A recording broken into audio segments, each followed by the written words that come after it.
Hello. Hello, I'm Helen, and I am the only insecure woman in the whole world.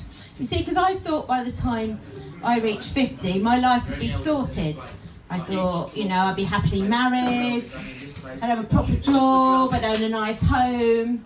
Well, I did have all of them at some point in my life, apart from the happily bit.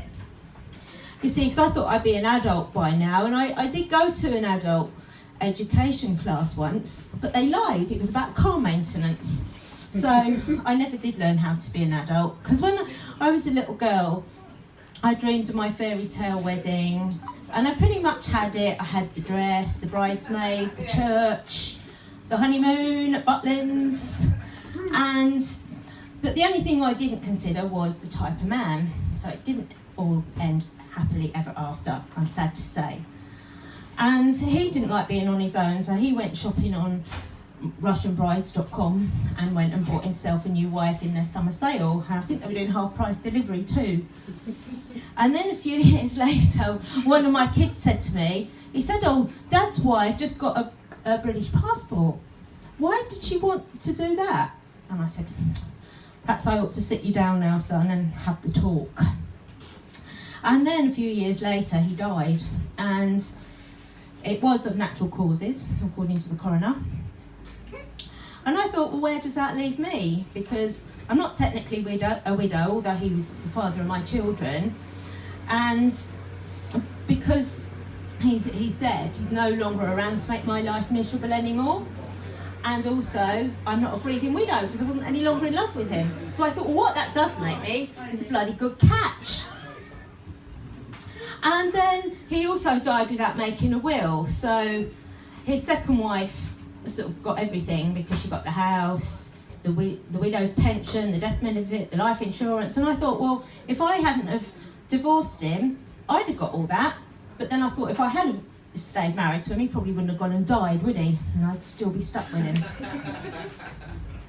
So now I find myself, kids all grown up, and last year I was thinking, well, what am I going to do with the rest of my life?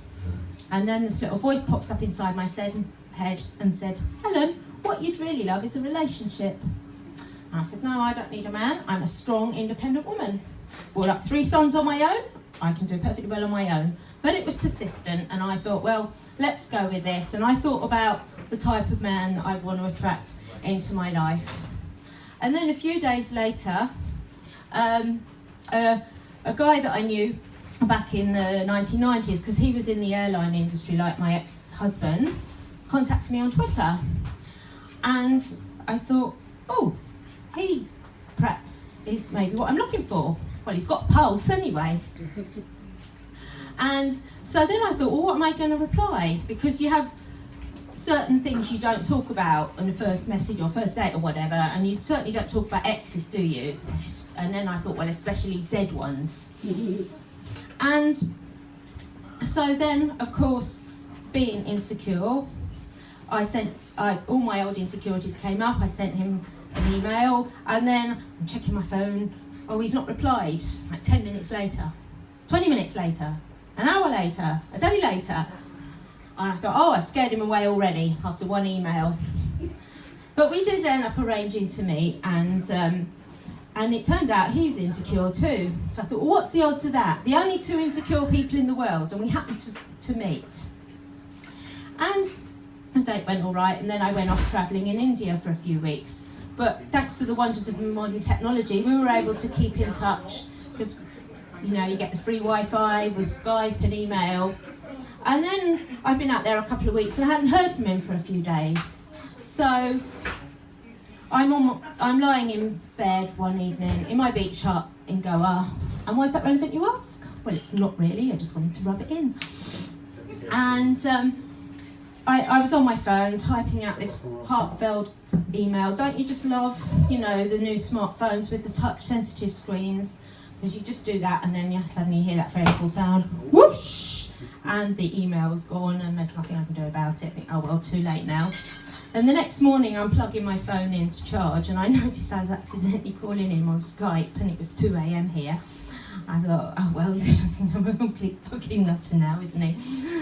But he did get back in touch, and he said, oh, he's sorry he'd been ill. I thought, oh, well, that explains it then, doesn't it? He's a man, he can't multitask, he can't be ill and email me at the same time. So when I got back to England, we met up again and ended up snogging like a couple of teenagers. And he said, you know what, Helen? He said, I've never kissed a maths teacher before. And I said, well, I grew up near Heathrow Airport, so I can't say the same about pilots.